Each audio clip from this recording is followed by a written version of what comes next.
एक चॉल में रहने वाली हम्बल फैमिली से आने वाले गौतम अडानी दुनिया के तीसरे सबसे अमीर व्यक्ति कैसे बने, बात करेंगे आज के एपिसोड में।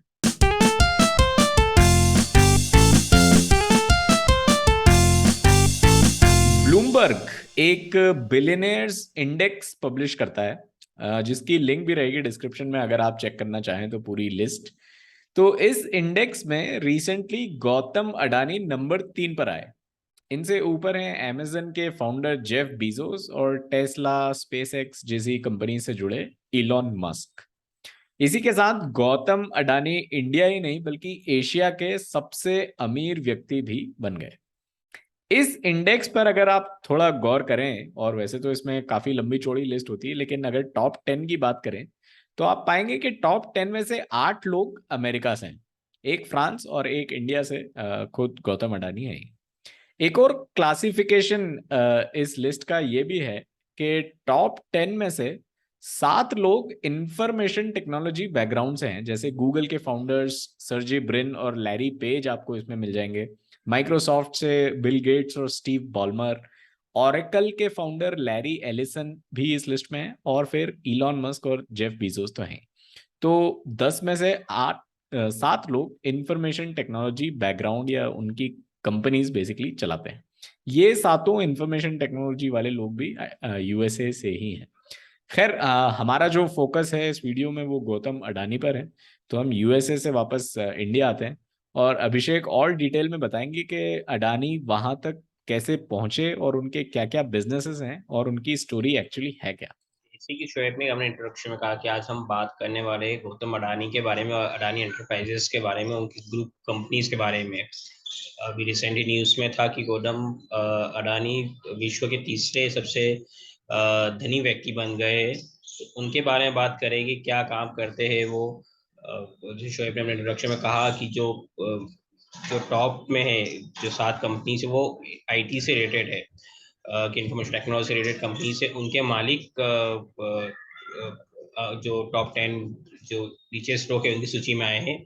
बट गौतम अडानी के बारे में देखिए क्या करते हैं वो। उसके बारे इनके बारे में बोला जाए कि क्या क्या नहीं करते हैं वो ज़्यादा सही होगा। कोई सेक्टर नहीं है जहाँ पे उनकी प्रेजेंस नहीं है, तो वही हम आज देखेंगे कि क्या क्या वो करते हैं। उसके पहले हम आगे बढ़े गौतम अडानी पे कि क्या करते हैं वो, उनकी उनकी क्या बिजनेस है। उसके पहले मैं बताना चाहूँगा कि लिस्ट बनती कैसी है।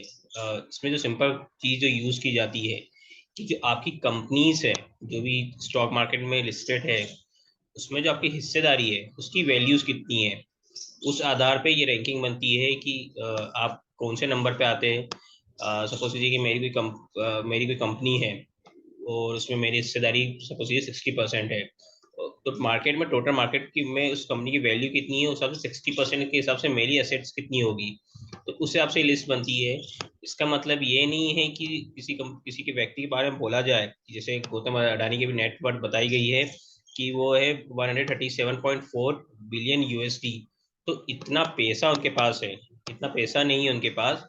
जिन जिन कंपनियों में उनकी हिस्सेदारी है उनकी वैल्यू इतनी है, इतनी नेट एसेट्स उनकी इतनी है। ये लिक्विड एसेट नहीं है, ये भी कैश फॉर्म में नहीं है कि ये तुरंत चाहे तो उनके बैंक अकाउंट में इतना पैसा पड़ा हुआ है। ये कंपनी से जो वैल्यूज है उसकी टोटल एसेट्स की वैल्यू है कि उस आधार पे ये रैंकिंग बनाई जाती है। के अलावा इनके और कोई बिजनेस हो सकते हैं और दूसरी इनकम हो सकती है जो कि पब्लिक डोमेन में नहीं है। तो उसके वो एक अलग चीज होगी। पर जो पब्लिक डोमेन में है, जो लिस्टेड कंपनीज है, उसकी वैल्यू के आधार पर ये लिस्ट तैयार की जाती है। अब गौतम अडानी की बात करें तो 1988 में उन्होंने बिजनेस स्टार्ट की थी, सिंपल एक ट्रेडिंग कंपनी के से ट्रेडिंग से स्टार्ट की थी। उससे लेके आज तक ट्रेडिंग कंपनी से वो आज हर एक सेक्टर में आ गए। लॉजिस्टिक्स हो गए, हो एयरपोर्ट हो, पावर हो, एफएमसीजी हो, गैस डिस्ट्रीब्यूशन हो, सभी सेक्टर में उनकी प्रेजेंस है। वही हम देखेंगे कि क्या क्या उनकी किन किन सेक्टर्स में उनकी प्रेजेंस है। सबसे पहले इनकी अडानी एंटरप्राइजेस जो कंपनी है, जो मेन एक फ्लैगशिप कंपनी है, वो मार्केट में लिस्ट हुई थी 1994 में। उसके बाद आज इनकी टोटल 7 कंपनी मार्केट में लिस्टेड है। 7 अलग अलग कंपनीज के अंदर ये अलग अलग काम करते हैं जो मार्केट में लिस्ट है। और इसकी जो टोटल वैल्यू है मार्केट जो जो मार्केट वैल्यू बोल है वो है 19.2.9 लैक्स करोड़ रुपीस। कौन कौन सी कंपनी है? Adani enterprises, Adani port and ACZ, Adani power, Adani transmission, Adani green gas, Adani total gas and Adani Wilmer. ये सब कंपनियां मार्केट में लिस्टेड है। आप ये देख सकते हैं कि इनकी मार्केट कैपिटलाइजेशन कितनी है और इसमें जो प्रमोटर है उनकी होल्डिंग कितनी है। ये 7 कंपनी इनकी मार्केट में लिस्टेड है। इन्हीं कंपनी के अंदर में डिफरेंट डिफरेंट काम करते हैं। अब इनके क्या क्या काम है वो मैं आपसे शेयर करता हूँ। बेसिकली ये जो डाटा है इन्होंने हमने इनकी जो अडानी ग्रुप्स की वेबसाइट है उससे लिया है। इन्होंने अपने बिजनेस को 4 कैटेगरी में डिस्ट्रीब्यूट किया है। पहला है energy and utility. Energy utility में ये क्या क्या काम करते हैं ये आपकी स्क्रीन पर दिख रहा है। इसको मैं थोड़ा सा एनराज करूँगा अगर आपको दिख नहीं पा रहा हो तो। एनर्जी यूटिलिटीज में सबसे पहले है जो रिन्यूएबल पावर जनरेशन है उस फील्ड में, इस फील्ड में इनकी energy Adani green energy limited की कंपनी है।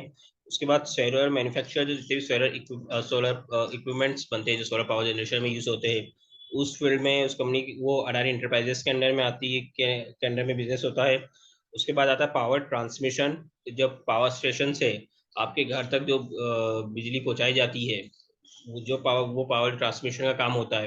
वो भी ये काम करते हैं, वो भी ये अडानी ट्रांसमिशन लिमिटेड के नाम के कंपनी के अंडर में काम किया जाता है। थर्मल पावर जनरेशन, जो थर्मल पावर होते हैं, पावर स्टेशन होते हैं जिसमें बिजली बनाई जाती है उस फील्ड में भी ये है। ये अडानी पावर लिमिटेड के अंदर में इनका ही काम होता है। उसके बाद आता है गैस डिस्ट्रीब्यूशन। जो घरों में जो गैस पाइपलाइन के थ्रू जो गैस पहुंचाई जाती है, खाना पकाने के लिए कुकिंग गैस जो पहुंचाई जाती है उसके डिस्ट्रीब्यूशन के काम में भी है ये। ये अडानी टोटल गैस लिमिटेड के कंपनी के अंदर में काम किया जाता है ये। उसके बाद पावर डिस्ट्रीब्यूशन के फील्ड में भी ये है। अडानी ट्रांसमिशन लिमिटेड के कंपनी के अंदर में काम होता है। उसके बाद नेचुरल रिसोर्सेस, जो कि माइनिंग, बेसिकली माइनिंग होती है, कोल की माइनिंग हो या दूसरे मेटल की माइनिंग हो, उस बिजनेस में ये है। ये अडानी एंटरप्राइजेस लिमिटेड के अंदर में काम होता है। उसके बाद ट्रांसपोर्टेशन लॉजिस्टिक्स की के फील्ड में ये है। एग्री लॉजिस्टिक्स के फील्ड में जो अडानी पोर्ट्स एंड एसईजेड के कंपनी के अंडर में काम होता है।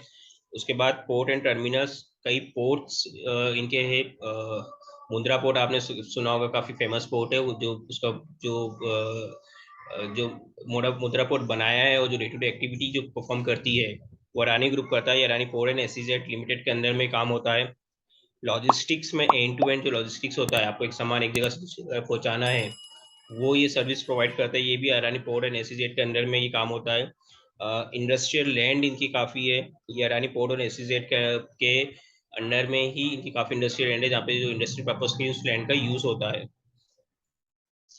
इन कंबशन जो फील्ड है इसमें डिफेंस और एरोस्पेस में ये है। ये अडानी इंटरप्राइजेस लिमिटेड के अंदर में काम होता है। एयरपोर्ट्स, कई एयरपोर्ट्स का ये इन्होंने रेनोवेशन किया है और डे टू डे एक्टिविटी उसकी ये एयरपोर्ट से चलाते हैं। जैसे अहमदाबाद एयरपोर्ट हो गया, जयपुर एयरपोर्ट हो गया, वो अडानी इंटरप्राइजेस लिमिटेड के अंदर में काम होता है। वाटर डेवलपमेंट, सेवेज ट्रीटमेंट, जो वेस्ट वाटर निकलता है उसको ट्रीटमेंट कैसे किया जाए, उस फील्ड में भी ये है। ये अडानी इंटरप्राइजेस लिमिटेड के अंदर में काम होता है। मेट्रो एंड रोड के प्रोजेक्ट्स भी लेते हैं ये, मेट्रो रोड बनाते हैं, हाईवेज बनाते हैं। ये अडानी एंटरप्राइजेस के अंदर में काम होता है। डाटा सेंटर्स भी इनके खुद के जो आईटी से रिलेटेड है, जो इनके डाटा सेंटर है, से ये भी अडानी एंटरप्राइजेस लिमिटेड के अंदर में काम होता है। फ्रूट्स, ये एक बिजनेस में भी है। ये है जो हिमाचल के एप्पल होते हैं, जो सेब है हिमाचल के, वो वहाँ पे किसानों से खरीदते हैं और वो देश के दूसरे भागों में या बाहर एक्सपोर्ट करते हैं। ये भी इनका काम है। ये भी अडानी इंटरप्राइजेस के अंदर में इनका काम होता है। अदर में देखें तो एडिबल ऑयल्स एंड फूड। आपने जो आप जब भी ऑयल खरीदने जाते हैं, एडिबल ऑयल, तो फॉर्च्यून ब्रांड आपने सुना होगा। वो फॉर्च्यून ब्रांड अडानी का ही है, अडानी एंटरप्राइजेस लिमिटेड का। रियल एस्टेट के काम में ये है। फाइनेंशियल सर्विस के काम में भी है। हाउसिंग फाइनेंस के फील्ड में भी ये है। ये पूरा एक बैनर मुझे उनकी वेबसाइट पे मिला था जिसमें उनके सारे बिजनेसेस बताए गए कि क्या क्या बिजनेसेस है। From logistic to power generation, power transmission, mining, एप्पर एंड एग्री लॉजिस्टिक्स, पूरी एक पिक्चर में उन्होंने बताने की कोशिश की है कि उनके ग्रुप के क्या क्या काम है। इतने सारे काम है, बट इसके बाद जैसे हमने बात की कि इतनी कंपनीज है उनकी, और विश्व के तीसरे सबसे अमीर आदमी बन गए हैं। बट इसके साथ में रिसेंटली ये भी न्यूज़ में भी चल रहा है कि जो इनके जो ग्रुप, जो पूरा अडानी ग्रुप है, इस पे काफ़ी डेट्स है, यानी इन पे जो उन्होंने लोन लिया हुआ है अलग अलग बैंकों से, वो काफ़ी ज़्यादा है। ये जो आपको फर्स्ट ग्राफ दिख रहा है, इसमें हर कंपनी में बताया गया है कि कितना लोन है। इसमें net debt to EBITDA ratio बताया गया है। अब net debt to EBITDA ratio क्या होता है? ये होता है कि आपकी कंपनी पे कितना कर्ज है, उसके मुकाबले आपकी ग्रॉस इनकम कितनी है। किसी भी कंपनी की दो इनकम होती है, ग्रॉस इनकम होती है, नेट इनकम होती है। आपको कोई भी काम करने में जितनी लागत आती है और आप कितने में बेच रहे हो, उसका जो डिफरेंस आता है वो होती है ग्रॉस इनकम। उस पर जो टैक्स लग जाते हैं, आप इंटरेस्ट पे करते हो, वो आपकी नेट इनकम होती है। तो किसी भी कंपनी के परफॉर्मेंस अगर देखना है कि उसकी डेट कितनी है, तो वो देखी जाती है डेट टू इक्विटी रेशियो में, यानी कि आपकी कितनी कमाई हो रही है उसके मुकाबले आपका कितना कर्ज है। तो इसमें अगर हम पिछले 2-3 सालों में कंपेयर करें, तो सभी कंपनी में एक्सेप्ट जो अडानी पावर है इसको छोड़ के काफ़ी कर्ज बढ़ा है। अडानी ग्रीन्स की बात करें तो उसका debt to EBITDA ratio 12 times है, यानी जितनी उनकी कमाई है उससे 12 गुना उन पर कर्ज है। अडानी ट्रांसमिशन पे भी ये नो नो नो 9 टाइम्स आ रहा है ये।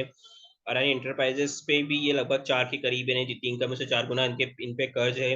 अडानी पोर्ट्स पे भी 4 के करीब है। अडानी पावर्स में देखें तो पिछले क्वार्टर के कंपेरिजन, पिछले साल का जो फर्स्ट क्वार्टर था और इस साल का जो फर्स्ट क्वार्टर है, थोड़ा सा कम हुआ है। अडानी गैस पे इबिटा देखें तो ये नॉर्मल रेंज में है कि ज़्यादा मल्टीपल टाइम्स नहीं है।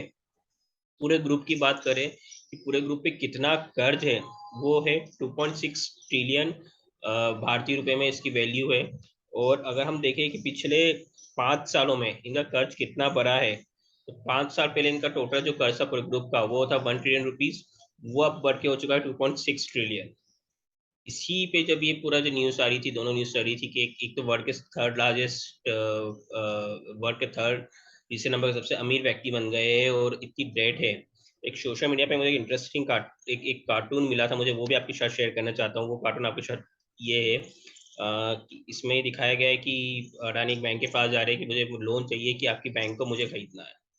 कैपिटलिज्म की जो बेसिक डेफिनेशन होती है वो यही है कि कैपिटल को यूज करके और कैपिटल कैसे बनाया जाए, या और इजी भाषा में कहूँ तो मनी को यूज करके और मनी कैसे बनाया जाए।